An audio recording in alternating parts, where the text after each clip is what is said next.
Oke, standby, kamera ready, sound ready, 3, 2, 1, action. Halo semuanya, selamat datang kembali di ngobrol ukur di tempat dimana kita ngebahas masalah hukum yang kelihatannya ribet, tapi kita kupas pakai bahasa yang lebih santai. Bareng saya Aini dan di sebelah saya sudah ada Mbak Wisda. Halo. Kalau ngejelasin kasus itu tuh langsung nembus kotak.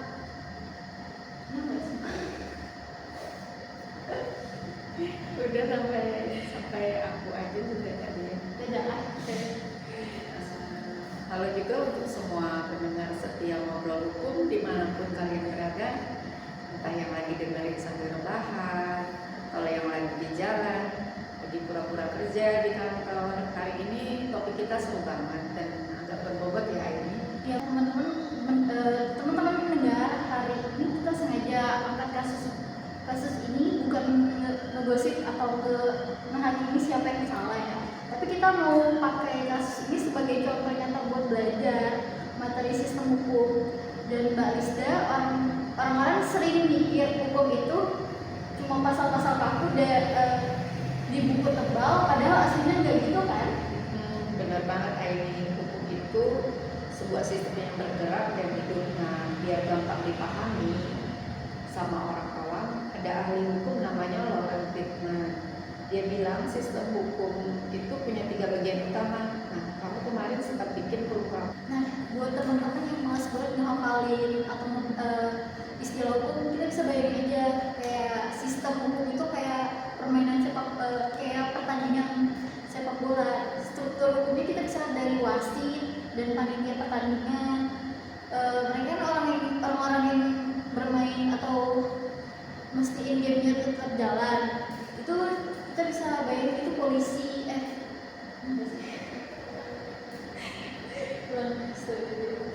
Nah, buat teman-teman yang males ngehafalin istilah hukum itu apa, ini kita bayangin aja sistem hukumnya itu kayak permainan sepak bola. Kita dari struktur hukumnya aja ya, kayak contohnya struktur hukumnya itu kayak wasit dan panitia.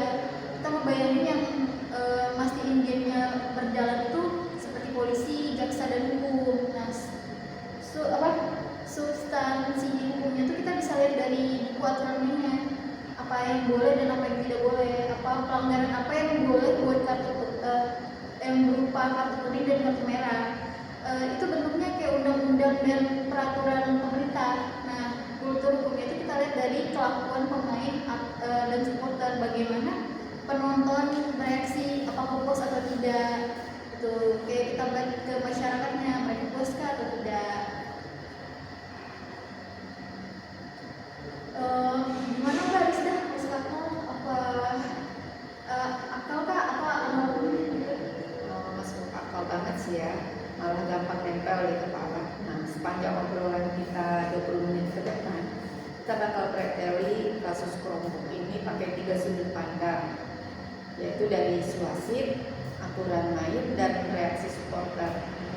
Nah, yang pertama itu bagian struktur hukum, si wasit, 120 saksi, dan gelang GPS. Jadi proses struktur hukumnya itu atau si wasit di Mei 2025 Kejagung mulai selidiki anggaran 9,9 triliun.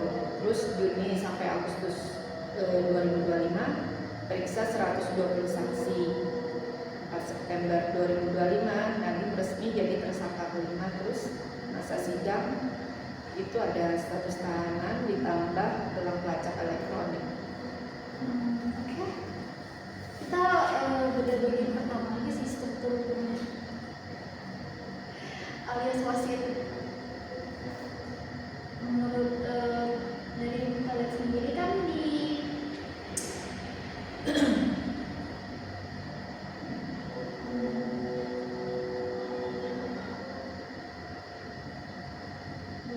Mbak stop deh. Kita lihat dari ini. Iya, saya ingat banget momen itu Mbak, waktu Nadir dipanggil jadi saksi. Ini foto-foto lagi.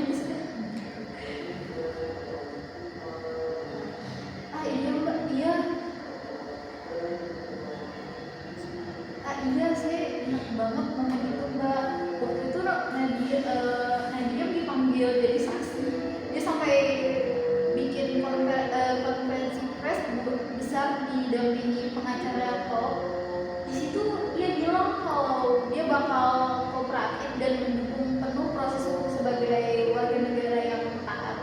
Publik waktu itu mikir, oh menterinya cuma diminta keterangan aja kok, tapi ternyata setelah pemeriksaan ketiga sebagai saksi, setelah pemeriksaan ketiga sebagai saksi, wasit kita menemukan bukti baru yang lebih kuat.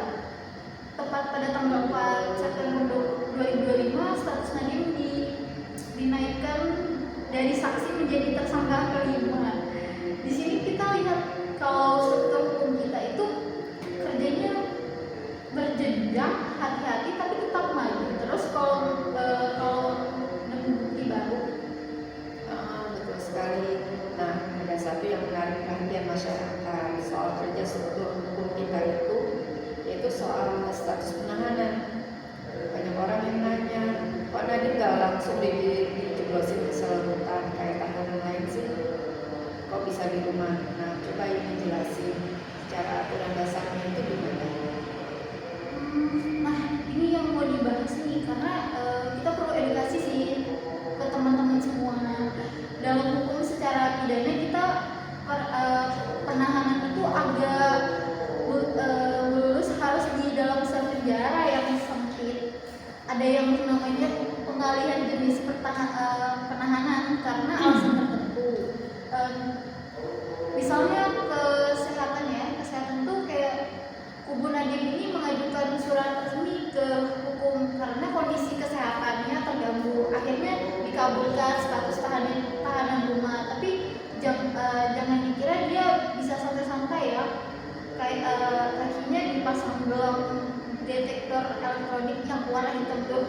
Itu menurut saya memang si tahanan rumah pasti dikasih itu kan Mbak, apalagi yang terhubung langsung ke GPS satelit tim kejaksaan ya, pasti dia nggak boleh keluar rumah sama sekali kecuali dua hal: buat berobat ke rumah sakit atau buat datang ke ruang sidang pengadilan. Kalau dia nekat keluar pagar rumah tanpa izin, itu belum bakal berbunyi atau mengirim sinyal darurat ke jaksa, bakal langsung datang buat nangkep dia lagi. Jadi struktur hukum kita di sini bersikap manusiawi tapi tetap tegas dan pakai teknologi modern sih Mbak.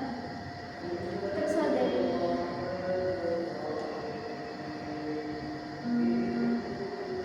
nah sekarang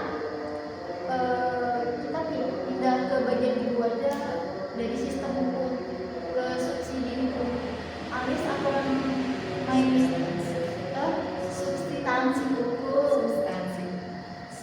substansi hukum. Maaf banget nih. Alias aturan main yang tertulis di undang-undang. Di sini letak inti masalah kenapa Nadiem bisa diseret ke meja hijau. Teman-teman pendengar sih menurut saya di negara ini pasti punya aturan ketat soal belanja pakai uang rakyat, namanya peraturan Presiden 14 tentang pengadaan barang dan jasa pemerintah. Pasti ada aturannya kan, dan aturan mainnya jelas. Kalau pemerintah mau beli barang nggak boleh sebut merek atau kunci spesifikasi ke satu perusahaan tertentu. Kenapa? Biar adil, biar perusahaan lain bisa ikut tawar menawar dan negara bisa dapat harga paling murah dengan kualitas terbaik. Nah, jaksa penuntut umum menemukan bukti kalau Nadiem diduga melanggar aturan substansi ini. Ceritanya gimana ya Mbak Rizda? Boleh dibuka dong? Boleh, mari kita buka pelan-pelan. Jadi dalam berkas perkara, jaksa menyebutkan bahwa pada Februari 2020 Nadiem mengadakan pertemuan dengan pihak Google Indonesia. Di situ mereka membahas program yang namanya Google for Education yang jalannya harus pakai perangkat laptop Chromebook. Nah, masalah hukumnya muncul pada 6 Mei 2020, diadakan rapat tertutup melalui Zoom meeting untuk menindaklanjuti proyek tersebut. Nah, di rapat Zoom itu dibongkar sama jaksa di persidangan, katanya rapat itu super rahasia dan ketat banget. Semua peserta diwajibkan pakai headset, terus dilarang keras merekam layar kamera video untuk peserta tertentu harus dimatikan, dan nggak boleh ada yang menyampaikan interupsi atau perbedaan pendapat. Jadi dari hasil akhir rapat tertutup itulah yang menguji keputusan bahwa proyek laptop nasional ini harus pakai Chrome OS dan Chrome Device Management. Wah, kalau dengar cerita rapat Zoom itu rasanya kayak lagi nonton film mata-mata ya Mbak ya. Legend banget. Tapi beneran deh, dari kacamata hukum tindakan mencuci satu merek di rapat rahasia itu langsung jadi lampu merah buat jaksa ya. Apalagi jaksa juga itu menyajikan data perbandingan harga yang bikin jam-jam kepala. Kita bisa lihat dari, mari kita bedah aja angka secara sederhana. Jaksa itu membandingkan kalau beli paket Chromebook anggaran untuk 15 unit laptop itu habisnya sekitar 100 juta. Sedangkan kalau uang itu dipakai buat bangunan laboratorium komputer di konvensional PC rakitan biasa anggarannya 140 juta, itu sudah bisa dapat 22 unit perangkat dengan spesifikasi yang enggak kalau oke. Artinya secara hitungan matematika dasar saja Chromebook nilai jauh lebih mahal per unitnya. Belum lagi jaksa menekankan adanya biaya siluman berupa langganan tahunan untuk Google Cloud yang nilainya mencapai ratusan miliar rupiah setiap tahun agar sistem sekolah se-Indonesia tuh terintegrasi. Biaya cloud ini akan harus terus dibayar seumur hidup selama laptop dipakai. Ini yang bikin jaksa menilai ada boros uang negara yang luar biasa besar. Kita bisa lihat dari rincian tuntutan maksimal jaksa. Dari hukum pokok itu 18 tahun penjara, denda administrasi 1 miliar, dan uang pengganti atau rugi dalam kurung rugi itu 5,6 triliun. Kita bisa kurang dari 809 miliar itu baru skema investasi asing, belum lagi 4,8 triliun lonjakan kekayaan LHKPN. Nah, ancaman subsidi itu jika belum dibayar, tak terbayar itu ganti tambahan lagi 9 tahun.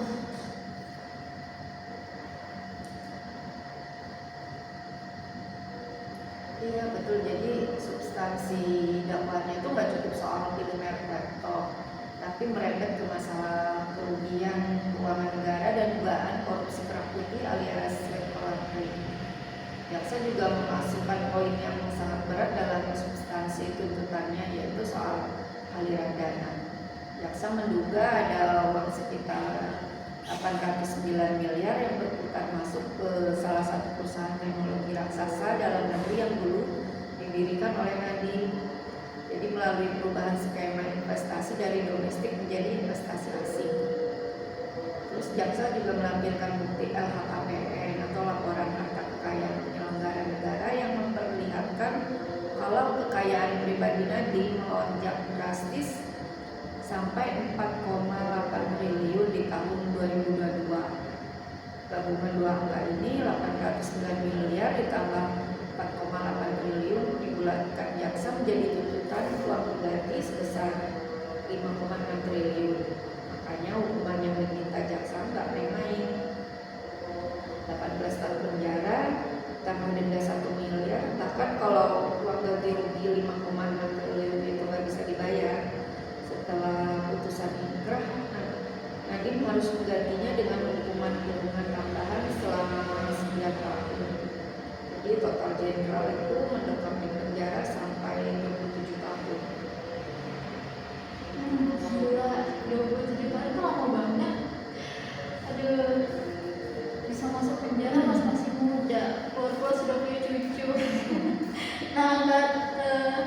tuntutan yang fantastis inilah yang memicu komponen ketiga dari sistem hukum, yaitu kultur hukum alias bagaimana respon dan opini masyarakat serta para pelaku sidang terhadap kasus ini.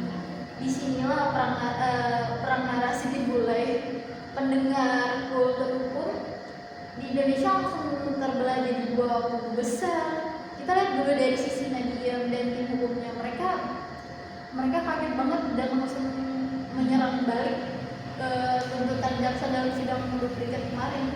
Pengacara senior Nadiem bilang kalau tuntutan ini adalah sebuah anomali hukum, sesuatu yang aneh, dipaksakan dan juga berdasar kuat. Bahkan Nadiem sendiri mengeluarkan statement yang cukup emosional di ruang sidang.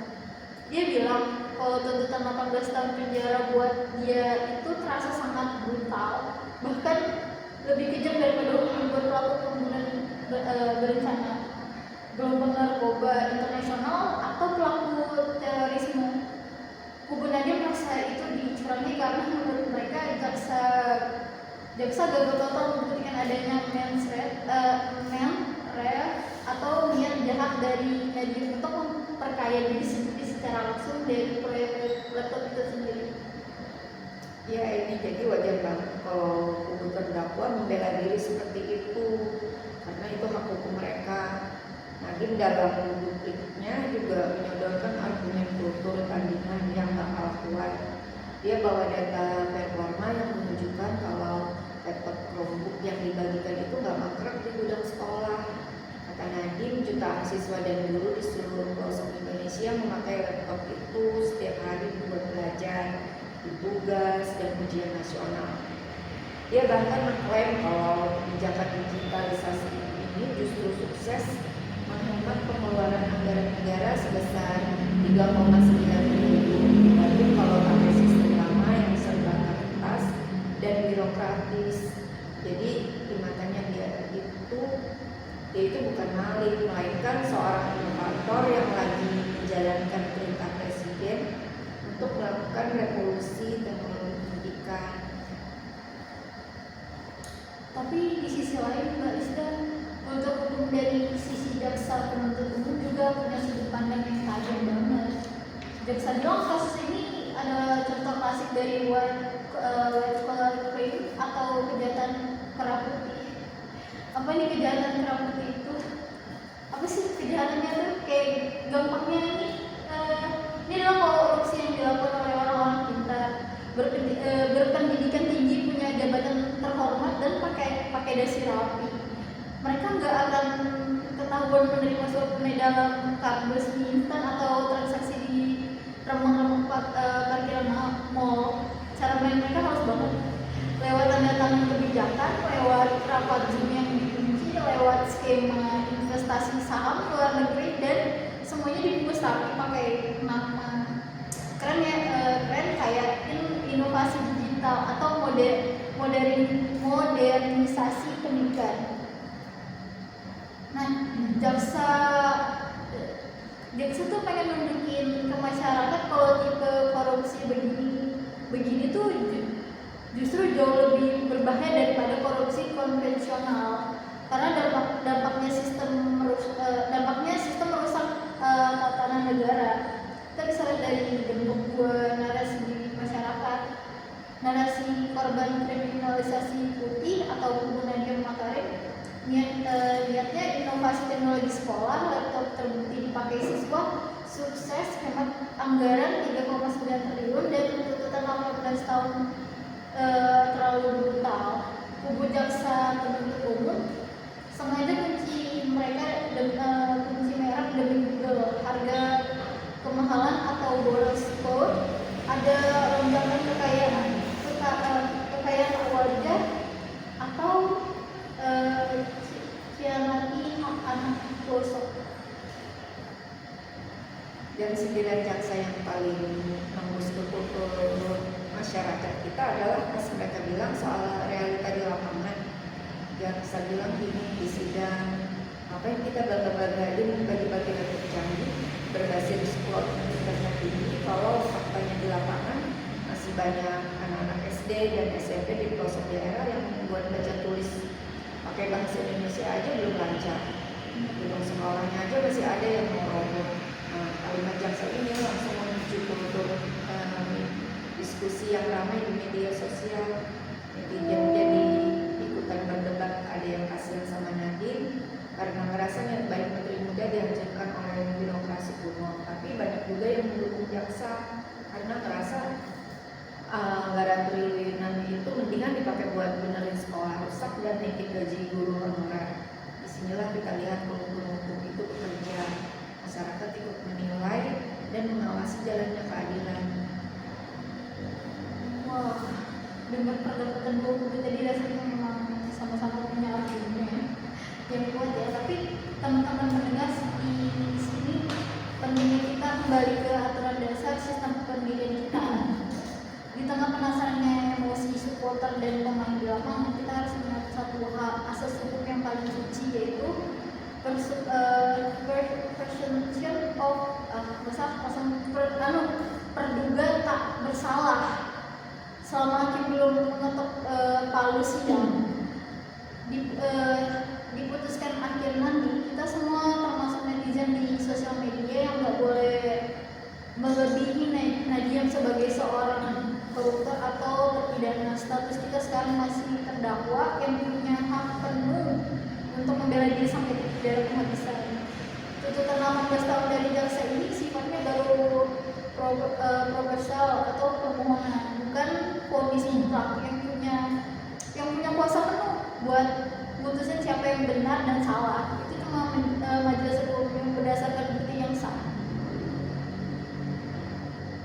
Ya, sepakat nih ya, ini kasus ini juga memperlihatkan berjalannya prinsip due process of law. Artinya proses hukum itu harus jalan pelan-pelan, rapi, transparan, dan tidak boleh buru-buru karena tekanan massa. Kita sudah melewati tahap dakwaan, pemeriksaan 120 saksi, tuntutan replik, dan kemarin baru selesai tahap duplik. Sekarang giliran majelis hakim yang bakal masuk ke kamar musyawarah buat menimbang, mempelajari ribuan lembar berkas dan menemukan keputusan terbaik. Proses yang panjang ini membuktikan satu asas lagi, equality before the law. Di hadapan hukum semua orang itu berkedudukan sama. Mau kamu rakyat biasa, usaha sukses, atau mantan menteri lulusan Harvard sekalipun, kalau dipanggil sidang ya harus duduk di kursi terdakwa yang sama dan mematuhi hukum acara yang sama tanpa ada keistimewaan. Oke, Mbak Lisa, sebelum kita tutup podcast kita nih yang berdurasi 20 menit, apa sih 3 pelajaran utama yang paling gampang diingat sama pendengar dari kasus kelompok ini terkait sistem hukum kita? Satu aja deh Mbak, poinnya. Satu aja ya. Jadi poin yang saat itu wasit harus tegas dan teliti terstruktur. Jadi penegakan hukum itu butuh proses panjang, kayak periksa 120 saksi biar nggak salah hukum orang, dan pemakaian gelar GPS membuktiin kalau kita hakim modern.